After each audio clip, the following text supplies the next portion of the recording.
people from different cultures, different languages, shows the power of a product or a content to reach different parts of the country. That is where I see the opportunity in our industry. So I'll quickly take you through a little journey of my own. I joined the family business in 2009, right after my graduation. However, from 2009 to 2014, I was not able to find my feet. I think those 5 years were a complete waste of time, and it's something that I'm not very happy about when I look back. But as I see myself growing into the role of leading the company to new heights, I feel those 5 years of complete failure or complete loss of direction, it was extremely important for me to go through those 5 years for me to actually make sense of what I'm doing right now.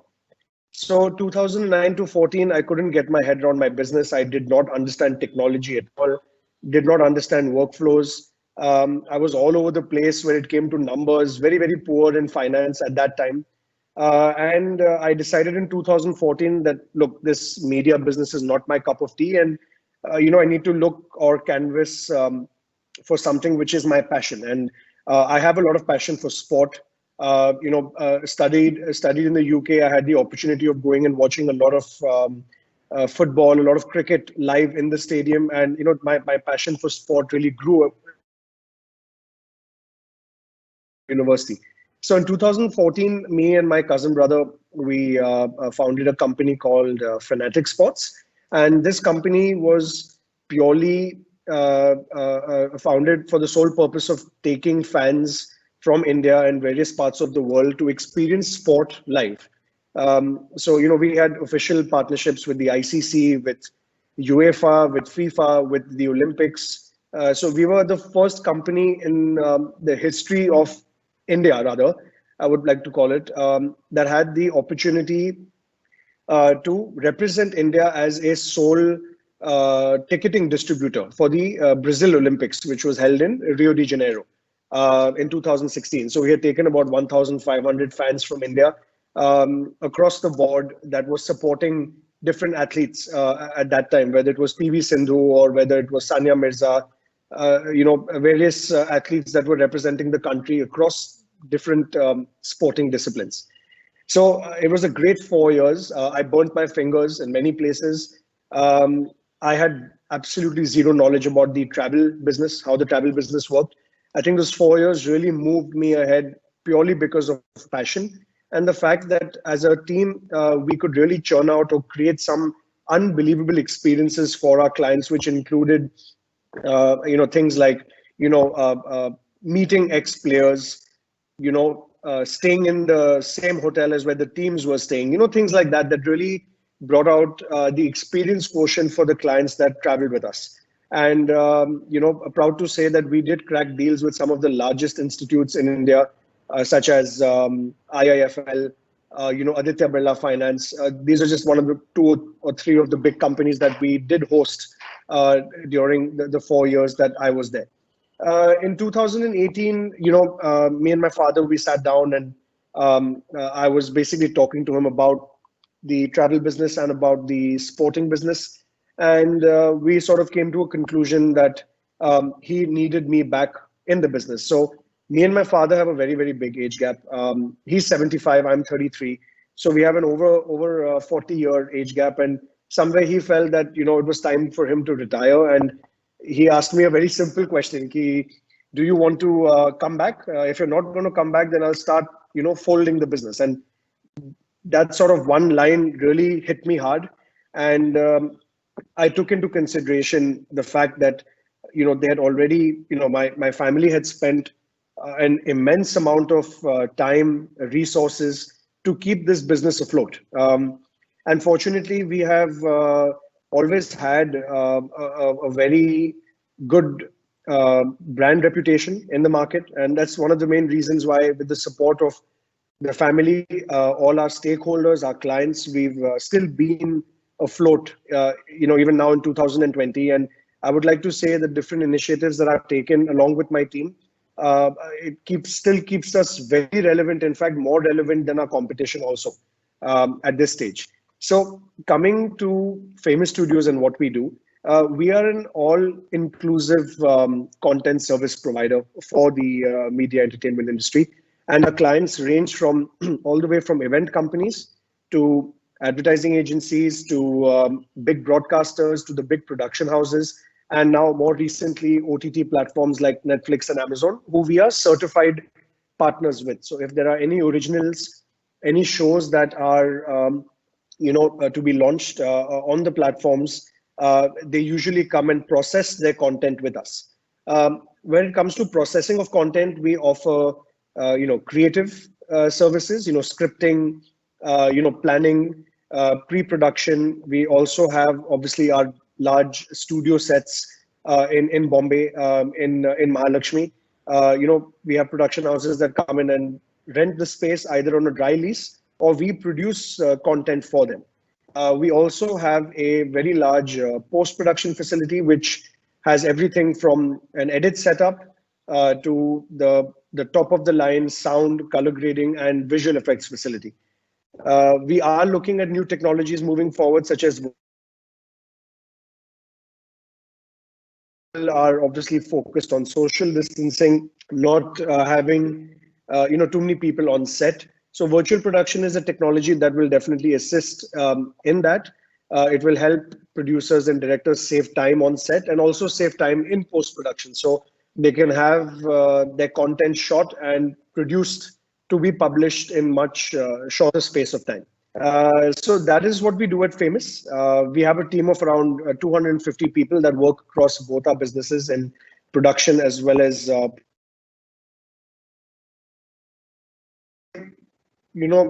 COVID has, taken everything back to the 1990s, as I keep joking with all my friends and my family.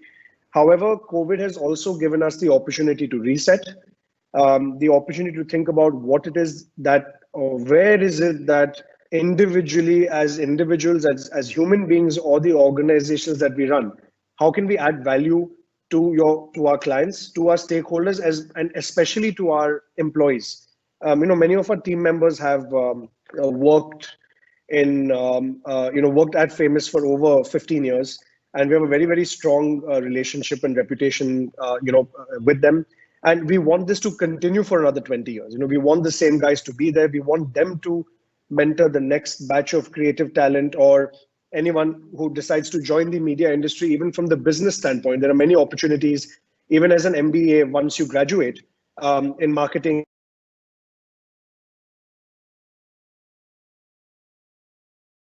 I've spent my time in the last 4 months doing a lot of reading, and there's a lot of points that I can cover, but there are about 9 or 10 very, very important sort of qualities or principles of leadership, which are not only relevant to a business leader. It's relevant for us to take forward in life in general. And considering you guys have just entered university, and you're entering the PGDM program, I think this is very relevant for all of us to keep in mind as we move forward. So when I look at an international mentor, there is a gentleman by the name of Robert Iger. Robert Iger is the ex-CEO of Disney Global. And he was, I read his book last month and extremely impressed by how he, in the face of adversity, took on that role from being a small spot boy, as we call it in Bombay, for a channel called ABC, and how he grew up in the ranks of Disney and was then appointed as the CEO of a multi-billion-dollar company. So these are certain points that he has listed out, and these have been very relevant for him whenever I meet them on a weekly basis. So I'm just going to quickly go through these points. Find value in this, and feel free to make notes, make points. What I can do also at the end of the session is I do plan on typing these out. I can definitely share it with all the course directors who are on this call, and they can share it with you on email as well. So he says that there are certain principles that are necessary. I hope they will serve you well as they have served me. So the first thing is optimism. That's the first point. And I'm just going to read right out the book because he's so written it so well. And I keep reading this all the time. It's on my desk. I see it every day in the morning. One of the most important qualities of a good leader is optimism, a pragmatic enthusiasm for what can be achieved, even in the face of difficult choices and less than ideal outcomes and circumstances. An optimistic leader does not yield to pessimism. Simply put, people are not motivated or energized by pessimists. So, if I was to take my example of when I came back to the studio, I just felt there was a lot of pessimism within the people. They were very happy with their position, they were getting their salaries, but I felt somewhere that my team members or our business that we were running, we were in our comfort zone. And I feel that that is something that I have successfully managed to bring them out of. And all of a sudden, I see this renowned optimism from them simply because I am very individually, I am a very optimistic person. I feel that in the face of adversity, in the face of uncertainty, there are opportunities. And it's about how you sit down as a team, you brainstorm, and you put together a solution or think about what it is that you can offer next to the industry. That is the only way you can grow. With any industry, uh, technology has sort of taken over most industries now, and technology changes every 6 months. So if we are not up to speed with what is new, and if we don't step out of our comfort zone, it then you are basically putting yourself in a situation where you will not be able to come out of. So optimism is extremely important. You need to create a vibe of optimism to lead a team. Otherwise, no one will get attracted to you and no one will follow you. So this was the first point. The second point was courage. The foundation of risk taking is courage. And in an ever changing, disrupted business, which we come from, and most businesses are that way, risk taking is essential. Innovation is vital, and true innovation occurs only when people have courage. This is true of acquisitions, investments, capital allocations, and it particularly applies to creative decisions. Fear of failure destroys creativity. Let's look at an example of Elon Musk. I'm sure all of you guys know who Elon Musk is. There are plenty of documentaries available on him on Discovery, and he also has a biography written on him, on Elon Musk. It's a staggering read. I mean, that guy, you could call him like the innovator of the century. Definitely, the other person that comes to mind is Steve Jobs, the way he has created Apple. And now every little kid on the street also will be like, "Arey, मेरे को तो iPhone चाहिए या मेरे को MacBook चाहिए." There's a reason why that's happened. He's added value to the company. He's added value to the brand of Apple, and all this happened from a small room, mind you. It's not like someone invested $1 billion in Steve Jobs. Steve Jobs created that first little Macintosh computer, which was the size of a carton these days. And from that, he has come to a position now where you know if people are running their lives and businesses around Apple products, right? Similarly, if we look at Tesla is an example of, again, a fantastic car, beautifully designed interiors. A very good example of collaboration. So I don't know if you're aware, but a lot of Tesla's technology is provided by NVIDIA, which is the company that makes graphic cards. The chassis of Tesla has a lot to do with Mercedes-Benz. So he has collaborated so well. Okay, he had the courage to collaborate and say, look, I'm going to give you guys the electric car of the future. And, globally, it's not come to India yet, but globally across the world, whenever I travel as well, Teslas are everywhere. He's done really well with that. And not to mention space.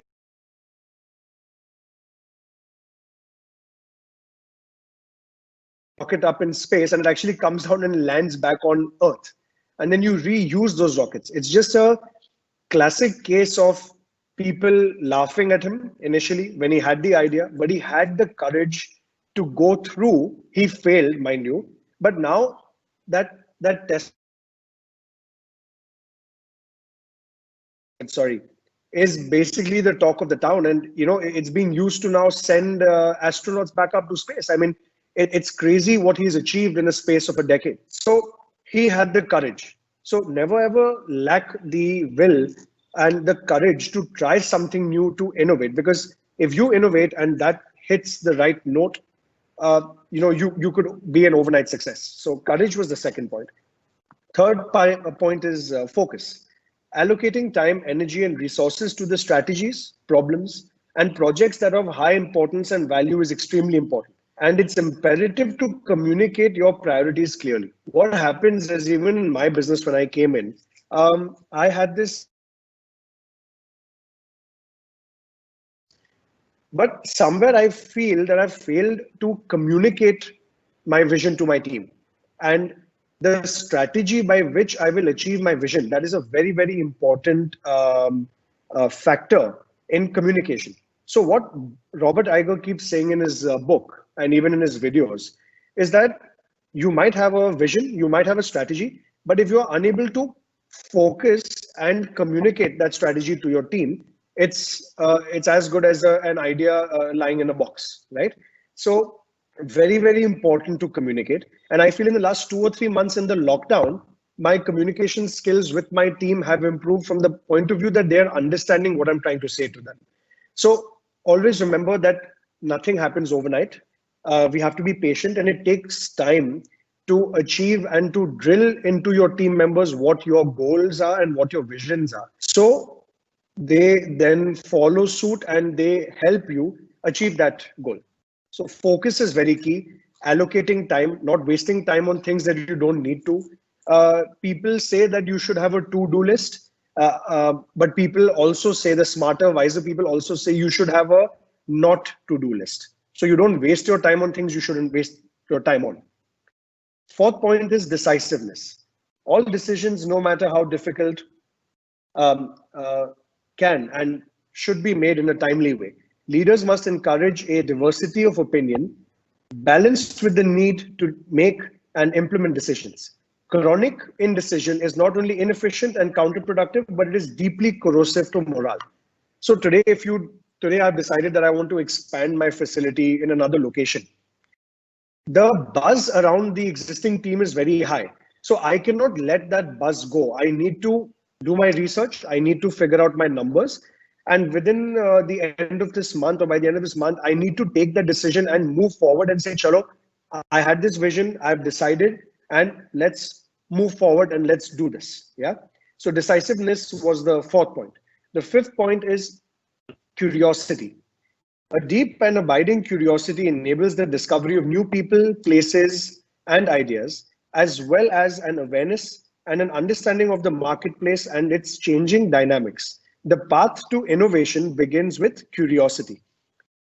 So, what I would like to say, and what I've experienced in India, and especially with my team members, is that they get comfortable in their shell and they're not really curious to know how to improve the existing product, okay, or how to really make the how to move into another technology or how to offer a new product altogether. Now this also holds true with life in general. If you are not curious, you're not going to learn, you're not going to meet new people, and you are not going to effectively, you're not going to be expanding your knowledge and your circumference of growth. So curiosity happens if you are comfortable stepping out of your comfort zone. So it's very simple. Today I'm in the media industry, right?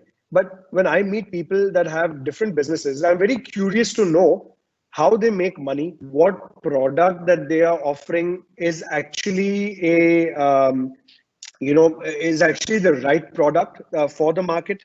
What is their market share? How do they actually make the product? Now, there are hundreds of questions I ask them, but the point is, I'm curious. I want to know how the other person runs their business. So this also holds true not only in business, but also learning about different subjects. If you meet an interesting person, you become friends with someone, you should always be curious and learn how that person is leading their lives, what are their principles. Maybe you can learn something from them which can be added to your directory of principles. And you might want to follow those principles moving forward, because all of these things add to a 360-degree growth for each and every individual.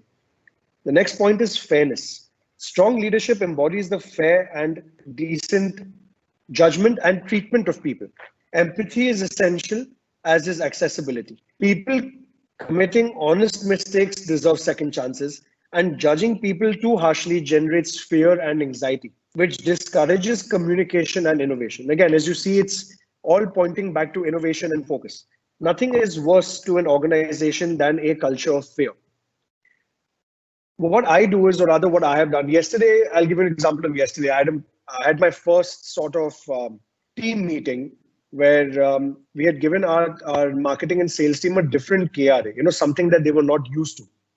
So they showed up at the meeting, and the girl that takes care of our studio and the bookings, she comes in and just sits down, completely blank faced. So I was like, what happened? Aren't you prepared? So she's like, no, I'm prepared, sir, but this. So I asked her, what are the booking schedules and for this month so we can make projections. So I, within 5 minutes, was able to point out 5 different mistakes she made. But I did not lash out at her. I did not get angry at her. I sort of used the constructive criticism approach. And I said to her, I said, look, I understand that you might be a bit afraid because it's a new KRA. You are not used to it. But if I was you, these are the steps I would have taken before the meeting. So I said to her that, okay, you take your time, take 2 or 3 days. We will meet on Friday, and I want you to come back to me with these details. And moving forward, this is how you need to create that sheet or that operation sheet so it's ready when you meet me. And we don't really waste time on looking at numbers. We can actually talk more on how we can approach new clients. So I sort of use this philosophy of and implemented that, and somewhere I felt that they really responded in a very, very nice way.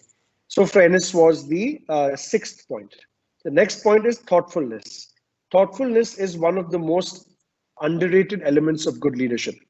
It is the process of gaining knowledge, so an opinion rendered or decision made is more credible and more likely to be correct. It's simply about taking the time to develop informed opinions. Now, thoughtfulness comes from focus. It comes from curiosity. If you are curious to know about what your employees are doing in the studio, or you are curious to know about what other people are doing around the industry, it gives you that power of knowledge. Because you have that knowledge, you have the opportunity to make an informed decision. Today, you cannot make a decision just based on what you feel. Yes, there is one part of your mind and your heart which says, this is my gut feeling and I have decided I want to do this. But equally important is balancing and thoughtfulness and figuring out, today, do I have enough information with me or data with me to take this decision? So it's extremely important to have that thoughtfulness and awareness of what's happening around you so you can collect the right information to your benefit, your advantage, and then take an informed decision and develop informed opinions. The next point is authenticity. Be genuine, be honest, do not fake anything ever. Truth and authenticity breed respect and trust. I used to be in a position in my life where I was always running away from the truth. Okay. And again, I'm telling you something which is a personal thing, but I hope this will help you sort of learn from my mistakes. I was always running away from my problems, whether it was at school, whether it was at business, whether it was my personal life. I always ran away from problems. But then I realized after my stint with my sports company that, look, that's not going to work because there's no one here to protect me. I have to protect myself. And the only way to protect yourself is to be authentic and be truthful. Even in my current business, yesterday I sat down with my father and I said that, Papa, last month was a better month, but I want to be true to myself. I'm not happy with that. I'd like to do a lot more. I'd like to increase my numbers. So he looked at me with a smile and he somewhere felt that, okay, this guy has grown up a little bit. He's not the same little child he used to be before. And that sort of gave him a little bit of more trust in me that, this guy is talking the truth and he knows points are, and he's being true to himself and he's being true to his team. End of the day, I'll be very honest, guys, and it might sound very straightforward and blunt. There is no place in this planet for lies. You have to be genuine, you have to be honest. When you are talking to someone and you're cracking a deal, there might be a certain element in that scope of work which you cannot deliver because you don't have the team. You have to put it on the table and say, look, guys, out of these 10 things you want us to do, we cannot do these four because we don't have this. And then I do not want to start a relationship with you on the wrong foot. Many people in business turn around and say, Arey, haan, sir, aap do na, hum karke denge, without having any understanding of how they're going to deliver their promises. So that leads to downfall of companies. That leads to unnecessary capitalism. That's basically the start of the end. So it's very important to be authentic and truthful to yourself and to people around you. Two more points, guys. The second last point is the relentless pursuit of perfection. This doesn't mean perfectionism at all costs, because obviously, costs, when I say not only money, but also your time. Time is a very, very important resource that we all have, because once the time goes, it's gone. It's not coming back. But it does mean a refusal to accept mediocrity or make excuses for something being good enough. Okay, if you believe that something can be made better, put in the effort to do it. If you're in the business of making things, क्या है, ये एक word होता है जुगाड़ू. अरे sir हम कर लेंगे ना, आप उसको स्ट्रेस मत करो. More often than not, jugadu leads to mediocrity. Okay, if we want to follow the same principle of our prime minister, Atmanirbhar India, okay, or we want to really build, global companies, we cannot build global companies with the attitude of mediocrity. Arey haan, chalo kar lenge. Even where, let's take an example of Apple. Okay, I don't know if you guys have seen Tim Cook's interview about a couple of years back. You are aware almost every single iPhone that you own right now is made in China, assembled in China. And Tim Cook said a very important thing. He said, we don't go to China because they are cheaper. We go to China because they are very, very highly skilled. Okay, they are very, very professional in their work, and they do not believe in mediocrity. This is something I feel in India. Unfortunately, this has been the case with most people, most professionals, most companies for a long, long time. And that's the reason why we've not been able to leapfrog our Chinese counterparts. And I'm saying this with full force, being a complete patriot, that the next generation, which is going to be you guys that come into business, if you don't focus on doing it perfect,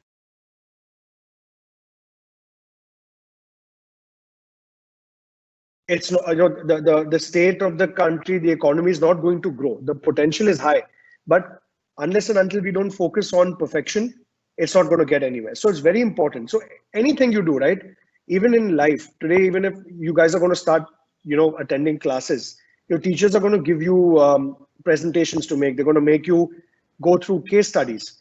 The team that you make sure that you guys perfect what you do. When you approach a problem or a project or anything with a sense of perfection, it is very clearly evident to the other person that you have put an effort into it.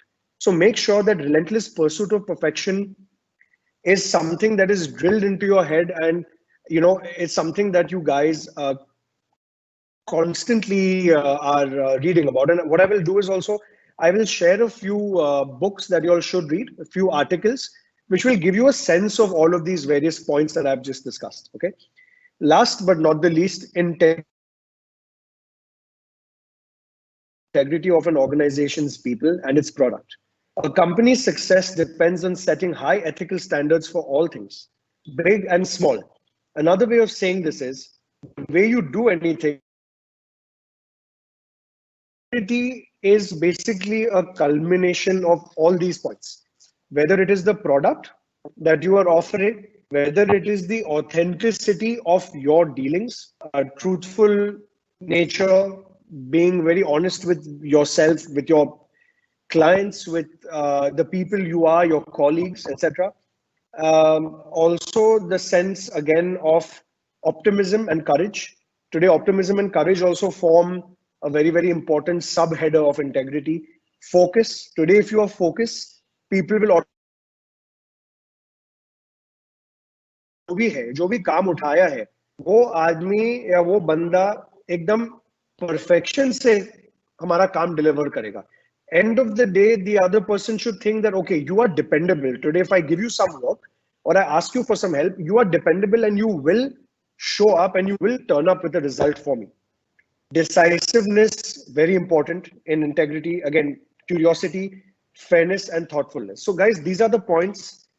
This is something that I have been living by for the past year or so. And although I am also still learning, I'm only 33, but I do feel I'm moving on in the right direction, and it's only because I have these resources by my side, these books to read, read and get inspired by how other companies have built their businesses. And not only am I using these points for my company, but also in my personal life, because all of these are very, very relevant to us personally as well. So yeah, I would like to say that would be the end of what I would want to present and offer to you. And I'll be happy to interact with you, take any questions. So yeah, I'll leave the floor to Pradeep ji and the rest of you guys. Thank you, sir. It was very well, explained what all characteristics of, leadership that are there. So let's see if there are. So students, if there are any questions, you can type them in the Q&A box, and then Mr. Runta has kindly agreed to answer your questions. So if there are any questions, feel free to type out in the chat. So till the time students, kind of type their questions in the chat, I have a question Yes. for you, sir. So, you mentioned you were doing, a different type of business earlier, and now you are, in Famous Studios. So, depending on the industry, do you think, any skills would be different? So, what was your experience earlier vis-a-vis that? In entertainment industry, you have far more, innovative people coming in, and in media we keep reading about, their how their brains work and so on.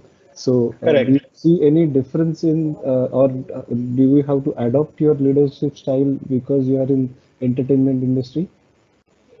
So you see, every industry, I would like to say, when if we're talking about our MBA students who have just started, studying at your college, 9 out of 10 things that they will learn are relevant to the media industry as well, from the MBA, marketing, finance, management side of things. What is different is, obviously, if you are a creative person and you're sitting behind the machine, then you need to have a certain skill set. So today, an animator who makes an animation, he has to have that skill set of creating the animation. But obviously, in the kids who we're talking to now, it's not relevant. But when it comes from a business standpoint, what they will be learning over the course of their time, which end of the day, whenever a student or a graduate enters any kind of industry, whether it is media, whether it is cars, automotive, whether it is a steel business also, there is a 1 or 2 month period that they have to understand the business, which is with any industry, but everything else stays the same. How you're going to approach your clients, how will you create presentations, understanding the need of the hour from the client. That is something that the organization will train you. And today, if we have some bright kids that graduate from your institute, we'll be more than happy to look at their CVs and see, okay, look, we can get 3 or 4 of them on board, do a 2 or 3, or like a 1 month training program. And then it's somewhere even they will have to be inclined to working in the industry. So yeah, to basically answer your question, there is no additional skill set required. Honestly, whatever 9 or 10 points that I put down, if they have even 4 or 5 of those, that's good enough for me, for me to take them on board. End of the day, marketing, sales, a lot of it is learned on the job, right? But the student that is coming on board and is, spending the time and taking out the time to be part of the organization, they have to have that courage, that determination to go through with it. There's no reason why they cannot adapt to any industry, let alone media entertainment. Great, great. So far no questions in the chat. So if I may ask myself one more question. Yes. When you started with your session, you did make a reference to the lockdown and COVID and so on. So, Yes. if I may kind of ask you, what are the two or three key takeaways, from the lockdown period, which would be relevant for students? Would you Mhm. highlight, one or two key takeaways of experience of, because all along we were kind of we're on a very up going chart, and suddenly we had a different kind of experience, and then we have to regroup now. So with that, Right. what would be couple of key takeaways in terms of learnings from that lockdown period?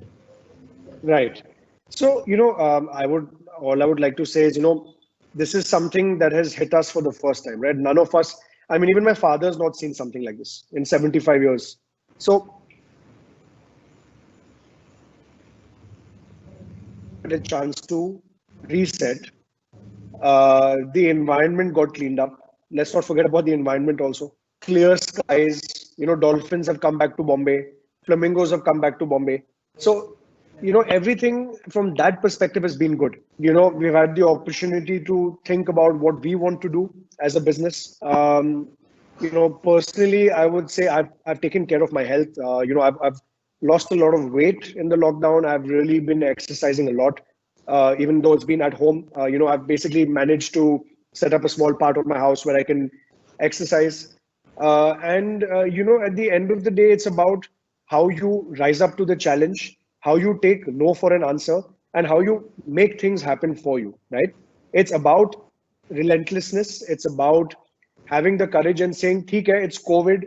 It's a end of the day. Look, it's like any other viral disease." Okay, and as we move forward, we learn more about the virus. That the fact that if you have a symptom, you can easily get tested today. You'll get your result tomorrow. I myself have got tested twice just for the safety point of view because I have, my parents are old and we don't want to take any chances at home.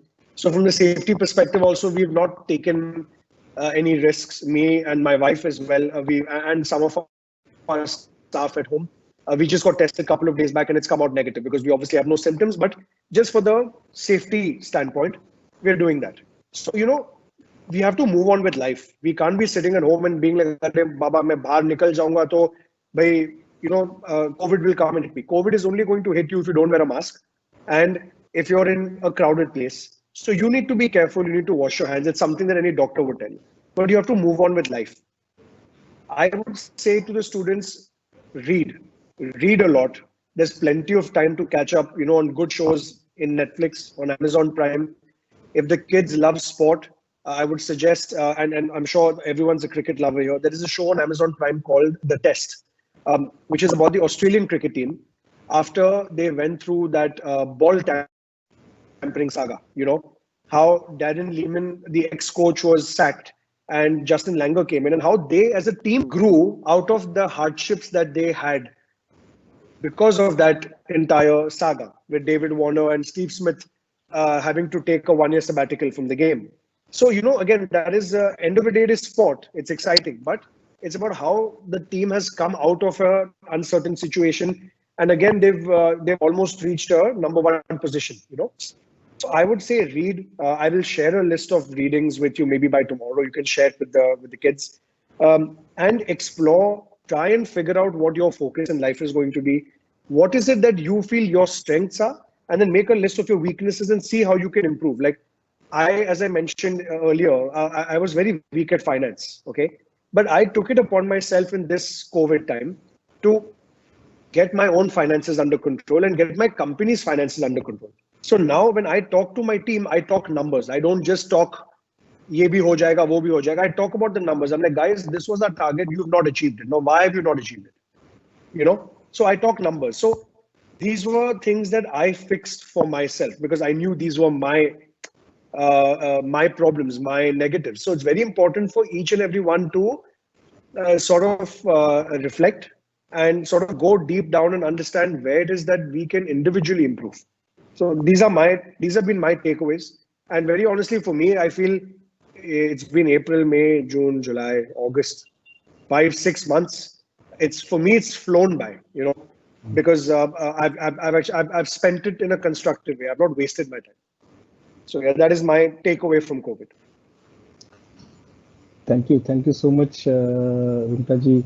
It was really great to have you. Although you came from media industry, you picked up on exact the 10 qualities that any leader needs, and this is exactly apt for these students who are just starting their introduction into the PGDM course. So I'm sure in next 2 years, when they keep learning the technicalities, like you mentioned, financial skills and marketing skills, along with that, these 10 leadership skills also would be of very nice help to them. So I really appreciate you taking time out from your schedule and spending time with our students and guiding them on various leadership skills. So thanks a lot. Thank you, Pradeep ji. I'd like to thank everyone from the university also.